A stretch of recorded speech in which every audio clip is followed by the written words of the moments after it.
अख में आ सोना, अख में आ। अखि त ॾिसे से कटोर जेॾी। अरे इन अखि चुचीअ में नज़र ई कान्हे का त मां काथे मापंदुसि।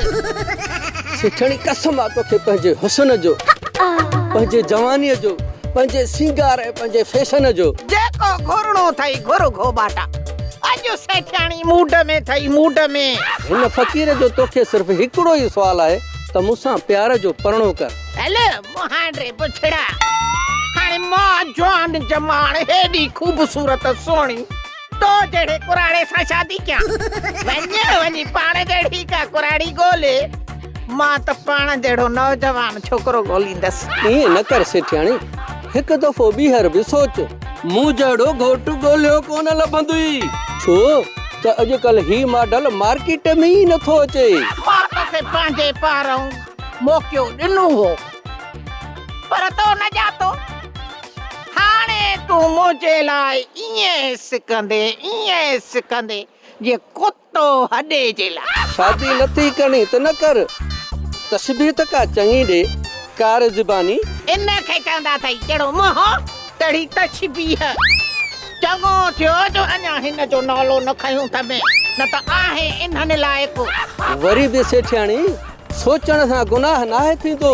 हिकु दफ़ो ॿीहर मुंहिंजी पेशकश ते गौर कर, छो त असां जहिड़ा नायाब माण्हू तोखे ॻोल्हण सां बि न मिलंदा। मतां पोइ पछताई, छो त अॼुकल्ह इंडिया जे एक्टरनि जा बि मूं ॾे मैसेज था अचनि। छा भतु छा बिस्मिल्लाह। हिन ॾे फोनियूं थियूं कनि पयूं, सो बि एॾे मुल्क अथव। बूथ ॾिठो थी पंहिंजो, ॼण चिॿरो वण ते वेठो आहे। सेठियाणी मुंहिंजी ॻाल्हि ॿुध, अजाई चिॿरनि जी बेइज़ती न कर। जेकॾहिं तो मूंसां शादी न कई न त मां सोशल मीडिया ते तुंहिंजो फोटो ॾेई माण्हुनि खे अपील कंदुसि त मुंहिंजी शादी हिन कुराड़ीअ सां करायो, न त मां सुकल वाटर में टपो ॾी आपघात जी नाकाम कोशिश कंदुसि। हाणे हल मां वञा पई भाॼी वठण। तूं कारी ॿिली वांगुरु मुंहिंजो रस्तो थो कटे पियो। अरे तोखे त ख़बर आहे घोबाटा त सेठियाणी सिर ॾींदी आहे, सुर कंहिंखे बि न आहे ॾींदी। हाणे मुंहिंजे पोयां न अचिजांइ जे इज़त प्यारी ठही त।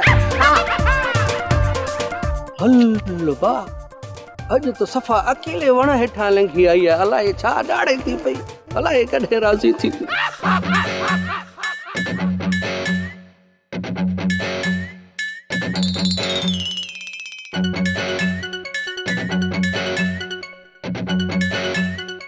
दरवाज़ो अॼु बि अंदरां बंदि आहे। किथां ॾाकड़ खणी था अचो? ॾाकड़ किथां आणींदासीं? इहा त मूंखे बि ख़बर आहे। न बाबा, कन औरते कर त ॿुधाए।